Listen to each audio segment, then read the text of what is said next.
Movie के शुरुआत में हम एक औरत को देखते हैं जिसका हालत बहुत ही ज्यादा खराब होती है और उसे एक टेबल पर बांधा गया होता है। तभी वहाँ एक अजीब सा मास्क पहना आदमी आता है और उस औरत को एक हथौड़े से बेरहमी से मार डालता है। और साथ ही हम देखते हैं वहाँ कोई ये सब चुपके से देख रहा होता है। और इसी के साथ यहाँ सीन कट हो जाती है। अगर आपने चैनल को सब्सक्राइब नहीं किया तो सब्सक्राइब कर ले और साथ ही वीडियो को भी एक लाइक कर ले। जहाँ इसके बाद अब हम एक लड़की एलिसा को देखते हैं जो बहुत ही ज्यादा उल्टियाँ कर रही होती है। तब उसकी मॉम उसे फोन करके हॉस्पिटल जाने के लिए कहती है। अब कुछ देर बीत जाने के बाद वहाँ एक कैरिवन बस आती है जिसमें अब एलिजा को जाना था। जहाँ उस कैरिवन में एलिजा के दोस्त सोफिया और उसके बॉयफ्रेंड मार्क होता है और साथ ही रिचार्डो जो एक डॉक्टर होता है और फैब्रिजियो जिसका एक गाड़ी होता है। अब ये लोग एक सुनसान रास्ते से गुजरने लगते हैं। तभी एलिजा रास्ते में एक बोर्ड पे एक अजीब सी निशान देखती है, लेकिन बाकी इस बात पर कोई ध्यान नहीं देता। अब थोड़ी देर जाने के बाद रास्ते में एलिजा को दोबारा उल्टियाँ शुरू हो जाती है, जिस वजह से वो गाड़ी रोक के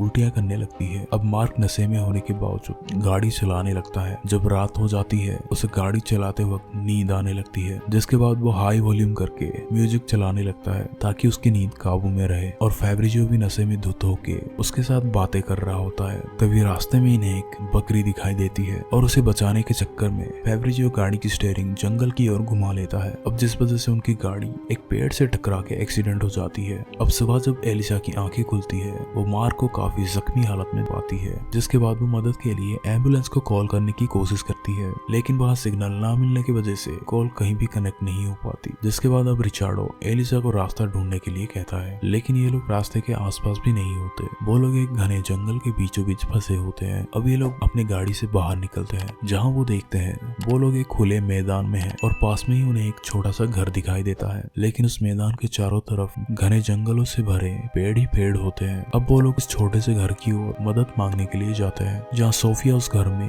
काफी आवाज लगाती है और वो खिड़की से देखती है उस घर में कोई भी नहीं होता। जिसके बाद वो निराश होकर वापस अपने बहन में चले आते हैं। अब कुछ देर बाद रास्ता भटक जाने की वजह से मार्क काफी ज्यादा परेशान हो जाता है। तब फैब्रिजियो और रिचार्डो रास्ता ढूंढने के लिए जंगल की ओर निकल जाते हैं, जहाँ काफी दूर आने के बाद रास्ते में उन्हें कुछ अजीब चीजें नजर आती है। वो देखते हैं वहाँ कुछ डेड बॉडीज बुरी तरीके से लटकाया गया था और साथ ही कुछ जानवरों के सर भी काट के रखा गया था। देखने में ये सब एक काले जादू जैसा लग रहा था। अब ये लोग ये सब देख के डर के वहाँ से निकल जाते हैं। वहीं दूसरी ओर हम देखते हैं एलिजा को उस घर से किसी की चिल्लाने की आवाज सुनाई देती है, जिस वजह से वो चेक करने के लिए वापस उस घर में चली जाती है, जहाँ वो घर का दरवाजा खुला हुआ होता है। एलिजा उस घर में घुस जाती है और वो देखती है वहाँ एक हिरन का सर दरवाजे पे लगी होती है और कई सारे फोटोज भी होती है, जिसमें सारे लोग अजीबोगरीब मास्क पहने नजर आते हैं। और साथ ही वो दीवार पे कुछ पेंटिंग्स भी देखती है जिसमें सारे अजीब सैतानी मास्क पहने हुए थे और साथ ही वहाँ कुछ रिचुअल करने की सामान भी होती है। अब इसके बाद हम देखते हैं कि बाकी लोग भी उस घर के अंदर आ जाते हैं, जहाँ फैब्रिजियो उन पेंटिंग्स के बारे में उन सबको कुछ बताने लगता है, जैसे कि वो सब कुछ जानता हो, लेकिन इन सब से उनको कोई फर्क नहीं पड़ता।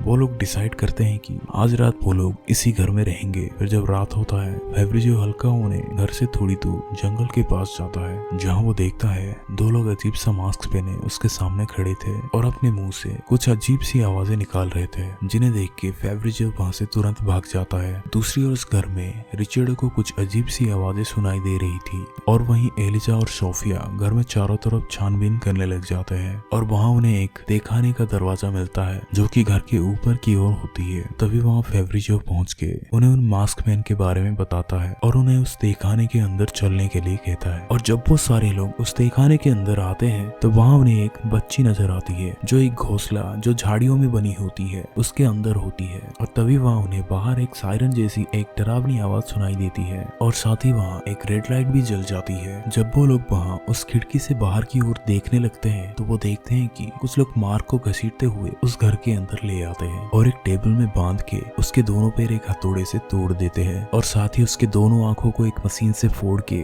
उसके बॉडी को वहाँ से ले जाते हैं। ये सब ऊपर से एक होल की मदद से वो लोग देख रहे होते हैं। मार्क के इस दर्दनाक मौत को देख के वो लोग काफी डर जाते हैं, जिसके बाद वो रेड लाइट और वो सायरन बजना बंद हो जाता है। फिर कुछ देर बाद वो लोग उस लड़की को बाहर निकाल के उस घर से बाहर आ जाते हैं और वहाँ से जंगल की ओर रास्ता ढूंढते हुए निकल जाते हैं। तब तक वहाँ सुबह हो चुका होता है। अब कुछ दूर आने के बाद उन्हें काफी सारे टूटी फूटी कार पड़ी हुई मिलती है, यानी कि अब ये लोग समझ जाते हैं कि उनसे पहले भी कई सारे लोग यहाँ आके फंस चुके हैं और मारे गए हैं। और इन सब के बीच सोफिया और रिकार्डो के बीच बीच लड़ाई हो जाती है क्योंकि वो लोग काफी ज्यादा परेशान हो चुके थे। दूसरी ओर हम एलिसा को देखते हैं जो उस बच्ची के साथ बातें करने की कोशिश करती है जिसे उन लोगों ने उस घर से बाहर निकाला था, लेकिन उस लड़की का जुबान काट दिया गया था इसलिए वो कुछ बोल नहीं पाती। तभी वो बच्ची लिखकर अपने बारे में उसे बताती है, लेकिन तभी उन्हें वही डरावनी सायरन की आवाज फिर से सुनाई देती है, जिसके बाद वो लोग रास्ता ढूंढते हुए आगे बढ़ने लगते हैं। लेकिन अजीब बात ये थी कि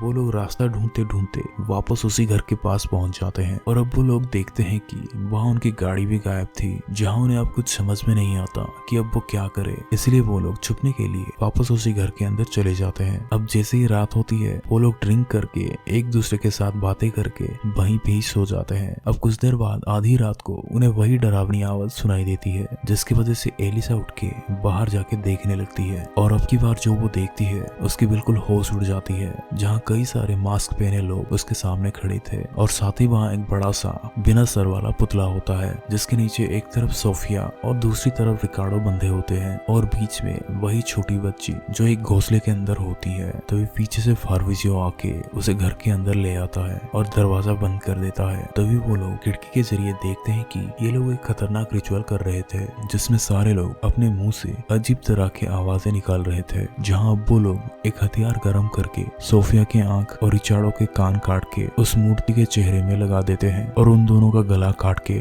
उन्हें मार डालते हैं। एलिसा अंदर से ये सब देख के काफी डर जाती है। तभी फार्विजो उसे संभालने लगता है और साथ ही हमें ये भी पता चलता है कि उन्हें वहां लाने वाला और कोई नहीं बल्कि फार्विजियो ही था, क्योंकि जब वो उसे हाक करता है तो एलिसा को उसके पास से कुछ आवाज सुनाई देती है जो कि एक ईयरफोन होता है, जहाँ उसे कहा जा रहा था कि एलिसा को लिविंग रूम में लेके आओ। अब ये सुनने के बाद एलिसा फार्विजियो को इन सब के बारे में पूछने लगता है, जहाँ पकड़े जाने के बाद फार्विजियो गुस्सा हो जाता है और कहता है कि इस तरह से एलिसा सब कुछ खराब कर देगी। और तभी वहाँ कोई आके एलिसा को घसीटते हुए ले जाता है। अब अगली सुबह हम देखते हैं कि एलिसा को एक जगह पे बैठाया गया होता है, जहाँ उसके हाथों में उस व्हील चेयर के साथ कील ठोक दिया गया था और तभी कोई उसके सर से नकाब को निकाल देता है, जिसके बाद वो देखती है कि उसके सामने एक बड़ी सी डाइनिंग टेबल है, जहाँ कई सारे लोग बैठ के खाना खा रहे होते हैं और साथ ही वहाँ एक लेडी भी होती है जो अपने लोगों को कुछ बता रही होती है। तभी वहाँ एलिसा गुस्से में रोने लगती है, जिससे वो लेडी आके उसे कुछ कह के उसे शांत कर देती है और तभी वहाँ उस लेडी के लिए एक गाड़ी आती है, जिसके बाद वो वहाँ से चली जाती है। और तभी हम देखते हैं कि एक आदमी एलिसा को लेके एक कमरे में ले आता है, जहाँ वो देखती है वहाँ कई सारे सीसीटीवी कैमरे की स्क्रीन लगी हुई है और ये सीसीटीवी उस घर के हर कोने में लगे होते हैं और साथ ही उस पूरे जंगल में भी लगे होते हैं। और उसी टाइम फाब्रिजियो एलिसा को वीडियो कॉल करता है और तभी उसे पता चलता है कि फाब्रिजियो बहुत दिनों से एक डार्क वेब मूवी बना रहा था और इस मूवी के चलते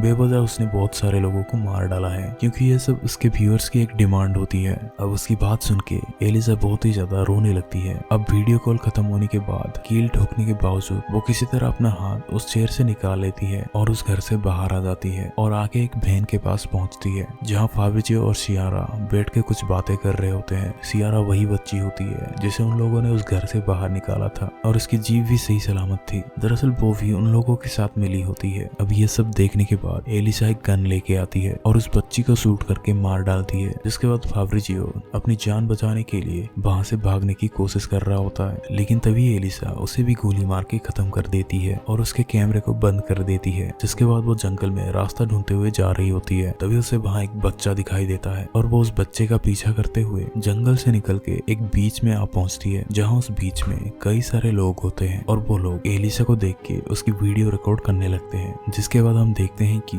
एलिसा धीरे धीरे समंदर की ओर जाने लगती है और वहाँ डूब के मर जाती है, लेकिन वहाँ उसे कोई रोकने वाला नहीं था। वो लोग वीडियो बना के ये सब डार्क वेब पे अपलोड करते हैं और ऐसी वीडियो हजारों लोग डार्क वेब में देख रहे होते हैं। और फाब्रिजियो की इस मूवी का नाम था ब्लड फ्लिक्स। अब इसी के साथ ये मूवी यहाँ खत्म हो जाती है। मूवी कैसा लगा कमेंट करके जरूर बताएं। बाकी वीडियो को एक लाइक और चैनल को सब्सक्राइब कर ले। मिलते हैं आपको अगली वीडियो में।